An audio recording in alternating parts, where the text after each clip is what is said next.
A very exciting basketball game that starts with a coyote catching a bat with a net. And if you're wondering, why so serious? It's because the Timberwolves get the 1 point loss in San Antonio against the Spurs, who are now 10 and 36. That is the second loss in a row in which the team they were playing moved to 10 wins on the season. This one, of course, against the Spurs. We had a 10-point lead entering the fourth quarter in this one, and that collapses as the fourth quarter has been destroying us for at least our last 5 losses, and we have just not been executing at all in that fourth quarter. Although I'll talk about, this was more about the Spurs really catching fire than our issues for the most part, although the start of that fourth was hard to watch. And just it felt like the switch was instantly flipped and we just knew we were going to choke it away. The last loss that I was mentioning of the 10 wins on the season, Hornets moved to 10 and 31. We had a 15-point lead entering the fourth in that one. That was Cat's 62-point game where we end up losing. And then that's also our third straight loss where we led in the fourth by 10 points or more, because our last one was the Thunder, where that also happened. And we also choked in the clutch against the Celtics and Mavs, so that's 5 straight. And even though the Spurs are 10 and 36 now, and they have a worse record than the Hornets, and they were on a back-to-back, and they didn't have Zach Collins, I still don't think this is as bad of a loss as the Hornets one. I genuinely thought that was good basketball out of both teams there. They came to play. They were energized. They've been a much better team with Trey Jones as the starting point guard, which is not a shocker at all. And I think that he makes Wemby better. He actually recognizes the right opportunities to use him, and he's smart enough basketball player to make sure that that happens. So they've been playing better basketball with Trey Jones as a starter, and Wemby's always going to be special. Plus, they are like not trying to win. They're only playing the dude in the 20s for minutes, and that heavily contributes to why they're not winning so many games. But he was a stud in this one. The shot making from the Spurs was impeccable, especially Devin Vassell, just dead-eye jumpers over anyone all game long over great contests. Jeremy Sohan also making some tough buckets, getting to the paint with an array of moves that were impressive. So the shot making just got absurd from the Spurs. They made 10 straight fourth quarter field goals while Wemby was on the bench. And that was just damning and a dagger to this Wolves team, who were slightly able to keep up, and we had a chance at the end there.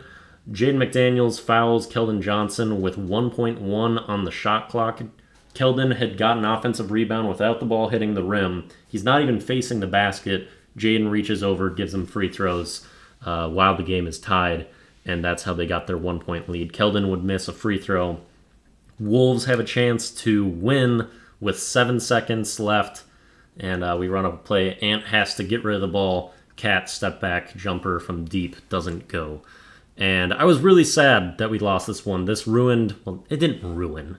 It dampened one of my favorite Anthony Edwards games of his career. Man, was he a stud in this one. 32 points, 12 assists. Just shows you how rounded his offensive game was in this one. 6 of 8 from 3. A couple of those in the fourth being just dagger ones that we needed. And he was so incredible in this game. Also, all-time Anthony Edwards highlight in this game too. The put-back dunk dagger with the right-hand tomahawk. I've said dagger 3 times in this video already. Sorry about it. I couldn't even function for minutes after that play. That's all I could think about. I'm just sitting there stunned. I mean, the proportion of plays that Anthony Edwards can bring that give you that reaction is really impressive. Not many people in the league that can match that, except for one that we just played, Victor Wembanyama, that will just completely befuddle your existence with his skills with the basketball and what he can do. But I love that Ant game so much. You can tell that he's learning from Mike Conley how to get re-screens from Gobert to free himself up more, get open looks from 3. He continues to learn and grow, and he is such a legit stud. And even when he's playing that well, we're dropping this game to a team that's 10 and 36, bottom of the league. I mean, not the absolute worst. I think they are in the Western Conference, though. And we just had the example of Cat dropping 62 as well, and we still lose to one of the worst teams in the NBA. And I mean that The gap between teams in the NBA isn't huge right now, except for there are some really, really bad teams this year. But something's off with this squad. It also could be that it's January. It's the really funky portion of the season where it's before All-Star break, after Christmas. It just kind of goes into this state where people are lacking motivation, kind of need a jump start to close out the year, and it's the dog days of the season for sure. But when your fourth quarters are going this bad, as they have been for many games in a row for the Wolves, it's becoming extremely problematic. Let me point out some positives, though, because I really did love a lot of this game.